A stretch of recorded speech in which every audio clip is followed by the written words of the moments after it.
Well, that was actually a pretty huge Premier League weekend. Hello, I am the Irish guy. This is the Prem Catch-Up, and let's see the nuttiness that happened in the Prem this weekend. Right, let's go. Man United 0, Wolves 1. Manchester United are a complete and utter mess. I'm sorry, but how? How do you get an epic, roaring win over Lyon in the Europa League, and then just a few days later splutter to a really demoralizing home defeat against Wolves? What I will say is that Ruben Amorim is incredibly lucky that the three promoted teams have been utter wet snot, because otherwise we would right now be witnessing Manchester United in a very pressurized relegation dogfight. Price up, it is late April and they are just 2 points above 17th. I mean, back in 2011, both Blackpool and Birmingham City were relegated despite having more points on the board than Man United have now. Crazy enough, Man United currently have 4 points less than the West Ham team who got relegated in 2003. I genuinely believe that Hammers team are better than this Man United one. So it is official. Manchester United right now are worse than a side who's been relegated from the Premier League. I mean, come on, look at West Ham from February 2003 until the end of the season. 1 defeat in their final 11 matches. There were 6 wins and 6 clean sheets in there.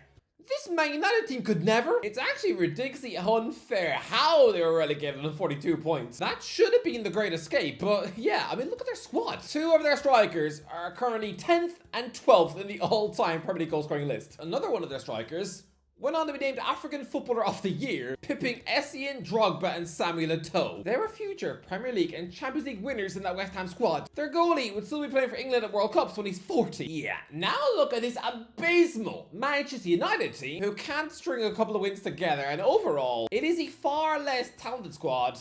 And they're losing at home to Wolves. Lads, Wolves have been in relegation trouble all season, pretty much due to the fact they kept persisting with a wobbly cartoon mouse like Gary O'Neill, someone who has the managerial acumen of the green blob of Monsters Inc. And yet, you're now only above them on goal difference. Manchester United could seriously finish this season sitting 17th in the table, which is so scary to me. It would look incredible. Like, I don't think my eyes would be able to adjust. It's like someone tried to tell me to stare at the sun. I don't think my brain would physically be able to drink it in. It would be like expecting my stomach to digest a chair. It would be like trying to feed myself a banana up my nose. 17th. Seriously, wow. Wow, did they give Amorim the job too early. This mess should have been in the hands of an interim until this summer. Because can you imagine the embarrassment and utter shame if this promising young coach has actually guided Manchester United to 17th in the table. I mean, this just brings me back to May 2009 when Hull City were celebrating finishing 17th after losing 1-0 on the final day to Manchester United's B team. You see, Manchester United were Premier League champions and preparing for a Champions League final. So they just chucked out the kids for this trip to Hull, probably because they secretly wanted their old title rivals Newcastle to be relegated too. But yeah, Man United were playing nobodies like Richard Eckersley, Richard Talat, Rodrigo Possebin, Darren Gibson, Zoran Tosic, Lee Martin, and Federico Bacchetta. They all squirmed on the pitch. Half of them are now probably working at KFC. I mean, Danny Drinkwater, Matty James, and Johnny Evans' little bro were on the bench. It was such a children's squad that poor old Gary Neville must have felt like a frustrated granddad in the team hotel, sitting in the corner reading a newspaper whilst his much younger teammates were huddling together playing slaps and discussing which one they fancied off the X Factor. One of them definitely had a crush on Wagner. But you see, Manchester United as a club felt like they were on a different planet to the mess that was going on down the bottom of the league, which is why Fergie could send out the kids. But yeah, to think that one day, 16 years later, that Manchester United might finish in the same spot as Hull did, it's actually insane to think about. Amorim was only 23 at the time. If you had told this young Benfica winger that he would one day guide Manchester United to 4th bottom of the Premier League whilst wearing a hoodie that's clearly made for fat blokes, oh, he'd probably be nervously vomiting into his Weedos. This can't be the case. Manchester United simply cannot finish 17th. It would be too humiliating to recover from. Surely. It can't happen. It simply must not. Wake up! West Ham 1, Southampton 1. Southampton, get the party balloons out. Start drinking champagne out of a Teletubbies flask because you're now officially only the joint worst team in Premier League history. Incredible! You were terrified all season that you were going to create history and become the worst side ever. I would imagine going to your grave having been part of a football team that was even more hideous than Derby County in 2008. It really would be incredibly embarrassing. It would be like if someone put on my tombstone, "Here lies the Irish guy. He used to pay circus clowns to follow him home and feed him pizza on the toilet." But then again, is this really that much to celebrate? I mean, it's like having your mother taking you out to Burger King because you correctly spelled your name on that geography test you failed. Well, look, as for West Ham, what do you all think of Graham Potter now, eh? It's mad. When he was at Brighton, before he took the Chelsea gig, everyone loved him. It's like everyone was under his spell. It's like everybody wanted to fall in love with this hipster bookworm, who honestly looks like his idea of a fun, wacky night is reading The Hobbit backwards whilst drinking a vegan banana smoothie. I was told that I was a crazy person for saying that he was nothing special, whilst everyone else was backing him to be the next Manchester United boss. Honestly, I know it's crazy to think now, because these days GP has all the hype of a chipmunk's bum, but I promise you, okay, if he had not blemished his reputation with that horror Chelsea spell, I can almost unequivocally promise you, he would have since been made Manchester United manager. Because yeah, a couple of years ago, Pottermania was at its highest since adult nerds were sitting in the cinema, dressed as wizards whilst creepily drooling into their popcorn whenever Hermione came on the screen. I really hope for your sake it was the final film and not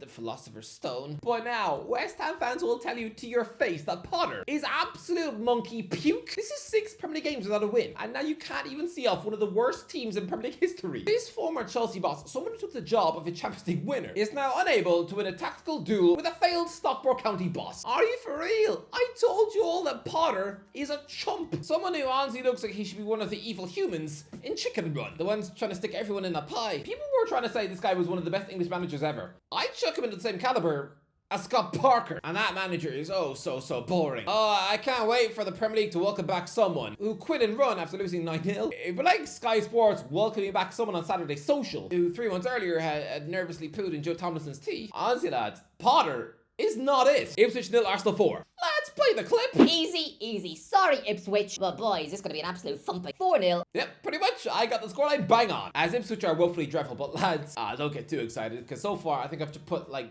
29 points on the board. Yeah, the 1 week where my score actually counts towards the leaderboard, and I bottle it. Well, look, it's kind of crazy to think that last summer, Kieran McKenna was actually linked with the jobs at Chelsea and Man United. And now, next season, he's going to be back in the Championship. If I was him, I would be utterly terrified with fear whenever someone mentions the name Rob Edwards. Because he, like McKenna, had worked a miracle in getting Luton into the Prem, but they got relegated. They're now struggling not to go down again to League One, whilst he is just an untouchable employed bloke who was recently on the Swansea City shortlist, but nah. I mean, the day somebody as mediocre as Edwards gets hired to work for Luka Modric is the day I slap on a wig and ask the staff in Aldi for a kiss. Honestly, McKenna, be afraid, because if you don't change this losing culture next season, and it infects your team in the Championship like it did with Luton, then those Manchester United links are gonna look more insane than the ramblings of your crazy nan who thinks she's an elephant. Everton 0, Man City 2. Well, I think Man City have developed a star. If I'm Newcastle's Lewis Hall, then I will feel absolutely furious, because the weak link in the England squad for years has been left back. I mean, Christ, well, 3 years ago, Gareth Southgate was having a debut to Leicester's James Justin. And since then, this error-prone Leicester oaf has proven he can defend about as well as I can eat spaghetti through my nose. So, Hall bursts on the scene for Newcastle this season. He looks like he's firmly cemented himself as the next first-choice England left-back, and nope! Both Arsenal and Man City have since converted midfield kids into left-backs. And they're both class.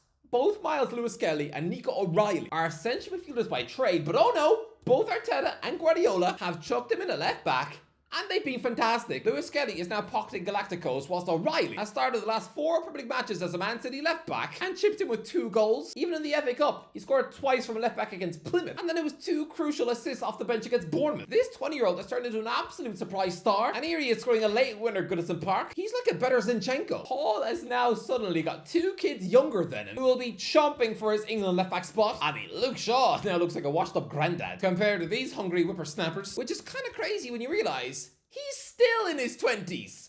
What? Yeah, both O'Reilly and Shaw are in their 20s. I'm sorry, that is crazy. Nico seems like he should still be 17 and really into Pokemon, while Shaw, doesn't he just have the face of a chunky 36-year-old who hides donuts in his pillowcases and keeps poking your niece on Facebook? Then again, he's always looked old. I mean, this is him at Southampton. Does that look like a teenage boy? Certainly not. That looks like a mugshot of some ice cream van driver after police have found fingers in his car. And no, I don't mean the chocolate ones. But yes, brilliant win for Man City, but honestly, O'Reilly is going to be class. And with a name like that, how is he not Irish? Come on, it doesn't look right seeing an O apostrophe on the back of an England shirt. His name literally means he's a descendant of the kings of Cavan. And guess what?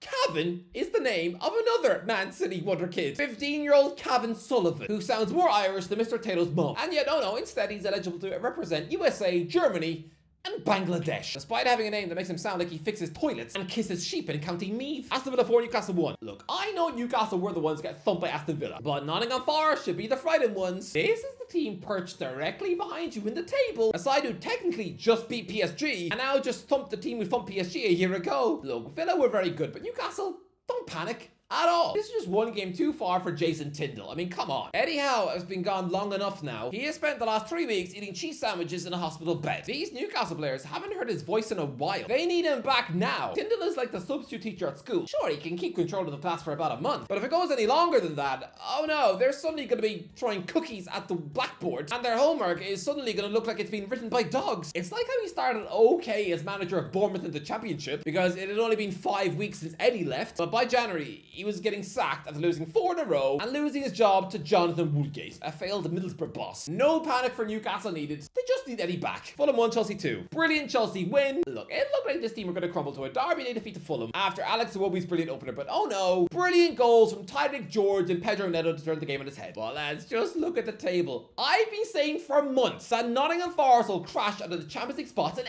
everyone, you, I know you exactly. You thought I was insane and childish. Lads, look at the table. If Forest lose tonight, then they will be 6th and only above an in-form Aston Villa on goal difference. Forget the Champions League. They are at serious risk of Conference League footy. I'm telling you, I've been telling you, Forest are gonna choke. They will. They will.